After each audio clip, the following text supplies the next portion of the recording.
guitar, so I got a viola.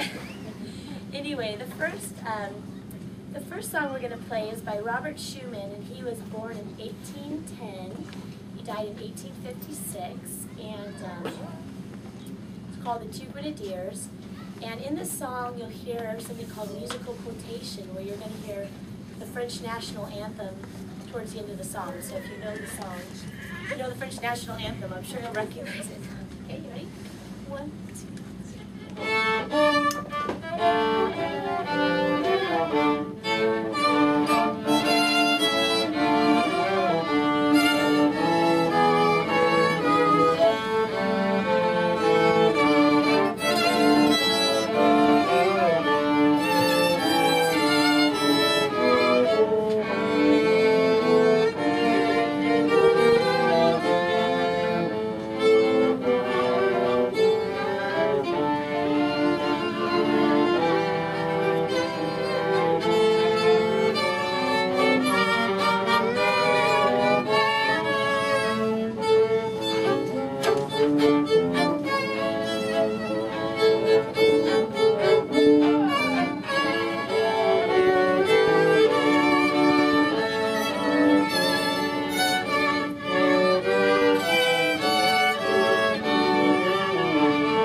that's the way Wikipedia spelled his name, so it's a different language. But he was born in 1685 and he died in 1759. He was born in Germany, but he moved to Britain later on. And his father actually wanted him to be a lawyer and didn't let him touch a musical instrument. But he convinced his father otherwise, and he became one of the greatest composers the world has ever known. So you never know what kind of kid you have. So the first song is called Bourrée, and the second song is called Hammer Suite No. 1. Ready? 2.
and study is a Suzuki method, and Mr. Suzuki was a Japanese gentleman that was born in the first half of the 20th century, and he, after World War II, wanted to bring beauty to his country. After this, he was, Japan. There was so much devastation, and he decided that music was the best way to do that. And so he started a method that worked with very young children, and he actually was amazed by language acquisition. And he noticed that children that were very young were able to speak very difficult languages, and he was just amazed by that and thought, if they can learn languages, I bet they can learn music. And he was actually right, just as long as there's baby steps. And so what we do first is we do, our first song that we learn is Twinkle Twinkle Little Star, and it's usually set to some different rhythmic variations, but instead of using the standard musical counting, you would say, like, we say peanut butter sandwich, which is easier to say than 1 E and a 2 N. So anyway, so we're going to start with peanut butter sandwich.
So we're going to move on to another Baroque song. It's called Pocket Cannon, and I actually don't have a picture of him, but I do have a picture of the way they played the cello, and I thought it was interesting. They actually didn't have an in pin. They had to hold it between their legs and squeeze it between their knees, or it would, I guess, fall to the floor, and you wouldn't want that to happen. So we've since devised a more comfortable way of playing it. But in this canon song, what you'll hear is we sort of take turns playing different parts, and we take turns playing the same part. We come in at different times, and it sort of weaves together. And he's going to be playing a bass part that serves as the foundation for the song.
music. And, the first two songs are minuets, and they were a French social dance, and they were, what happened? Sorry, my string went out of tune. They were a social dance, and the women wore really big dresses, and so they sort of had to rhythmically walk, and occasionally they joined hands, but it was a very slow dance because, as you can tell, especially for this dress, I thought this dress was hilarious. I don't know if you guys can see in the back. But I mean, it would be very hard to even walk in that thing, hardly dance. So that's just the way things were. I'm going to tune my C string real quick. It went out of tune. You wouldn't want to hear it with it out of tune.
I play is actually a violin duet. It's called a double concerto. And it's an example of musical counterpoint where you have two different melodies that sound good by themselves, but also amazingly sound good together. And it's challenging to do that. I don't know how he did it, but he did a good job. I'm going to put a little more rosin on his bow because I can't hear him very well. And I think it's because he doesn't have rosin on there. When I first learned how to play the violin, I was 23, and actually Jenny was my teacher. And I thought I got a broken bow because I had a brand new bow, and I put it on the strings and it made no noise whatsoever. And I was like, this is nuts. What's the matter with this thing? But somebody came up with the idea of putting tree sap on horsehair, and it makes noise. It's amazing how that works. So.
born in 1906 and he died in 1975. The Soviet Union wanted to control what he composed, and usually he obeyed, but sometimes he branched out a little bit. And he really liked the sound of Jewish music. He even said it was a jolly melody on sad intonations, and that's exactly, when I hear Jewish music, that's exactly what I think too. And he often incorporates some elements of that into his own music. And you'll hear a little bit of that in this violin duet.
Folk song, and it's called Hava Nagila, and it's basically really means let us rejoice, and it was taken actually from a Ukrainian folk dance song, and the text was probably composed by a man named Abraham Zavi Eagleson in 1918 to celebrate the British victory in Palestine during World War I.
so I'm just in the audience.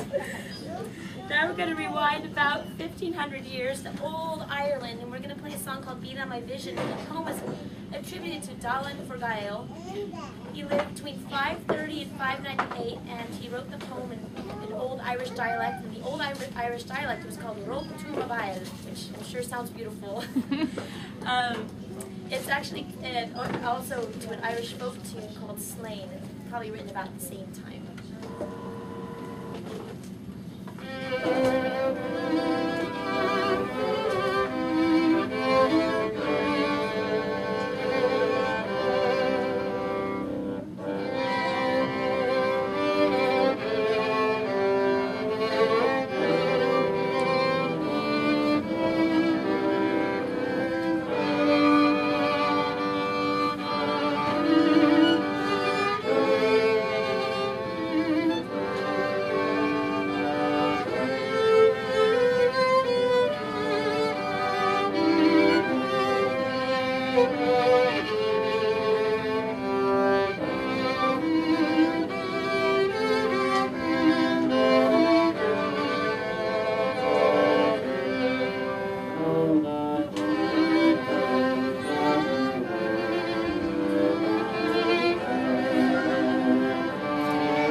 Song set to sort of an Irish jig sort of style.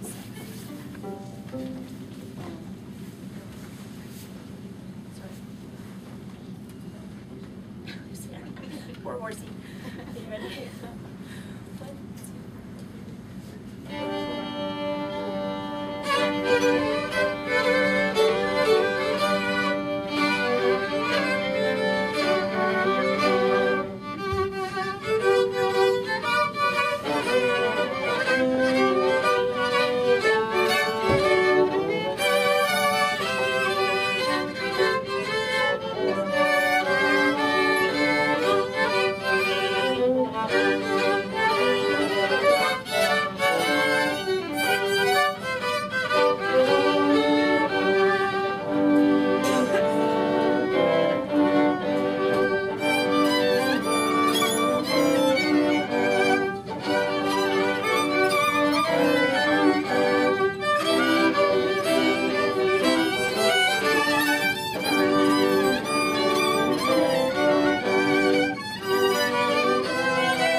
American style, and it's called ragtime. And what it was is sort of a fusion between the cultures that came to America. And one of the composers that popularized it, his name's Scott Joplin, when he first published the Maple Leaf Rag. And lots of people were playing music like that, but not a lot of people had written it down. And he actually went to the trouble to write it down, and people loved it. So what you'll see in this music is a steady march beat that was influenced by the European-American marches of the day, and then the African-American folk music that had sort of a ragged or syncopated rhythm. And what you'll see is he'll be playing the march beat, and we play sort of playing with the rhythm a little bit on the melody, and you'll see that. Ready?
Kids and artistically minded adults, we have a picture of our little minuet people. If you want one, you can take one home to color.